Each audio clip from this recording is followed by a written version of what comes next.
பண்ணணும். அதுக்கு தளபதி இதுவே ஒரு வளர்ந்த கட்சி, ஒரு வளர்ந்த ஒரு சிச்சுவேஷன்ல இருக்கிறீங்க. உங்களுக்கான டீம் இருக்குதுன்னா நீங்க சினிமால நடிக்கிறதுல தப்பே இல்ல. 6 மாசம். இந்த 6 மாசம்ல எனக்கு இதெல்லாம் செட் பேக் ஆயிடும். 10ஓட 11 ஆயிடுற நிலைமைக்கு வந்துருவாருன்ற இதெல்லாம் எனக்கு என்னோட ஒப்பீனியன் இதுக்கெல்லாம் அவர் டைம் ஸ்பெண்ட் பண்ணாம ஃபோக்கஸ்டா இதுதான் முடிவு பண்ணிட்டாருன்னா இதுலதான் இருக்கணும் அவர். இந்த லாஸ்ட் மூவிலாம் எனக்கு பெரிய உடனே அதே மாதிரி இன்னொரு விஷயமும் அவரோட தொண்டர்களுக்கு சொல்லியிருக்கிறது, முதல்வர் அவர்களை எக்காரணத்தை கொண்டும் தவறா பேசக்கூடாது, இன்னொன்று விமர்சனம் பண்றவங்களே தவறா பேசக்கூடாதுன்னு சொல்லியிருக்கிறார். அது நல்ல வரவேற்கப்பட வேண்டிய விஷயம்.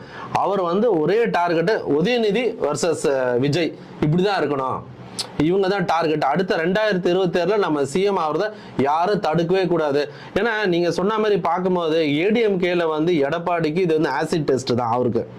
ஓகே, அதே நேரத்துல இவங்க சொன்ன மாதிரி இவருக்கு துணை முதல்வர் கொடுத்துட்டு எடப்பாடி ஒன்னும் வேடிக்கை பார்க்க மாட்டாரு.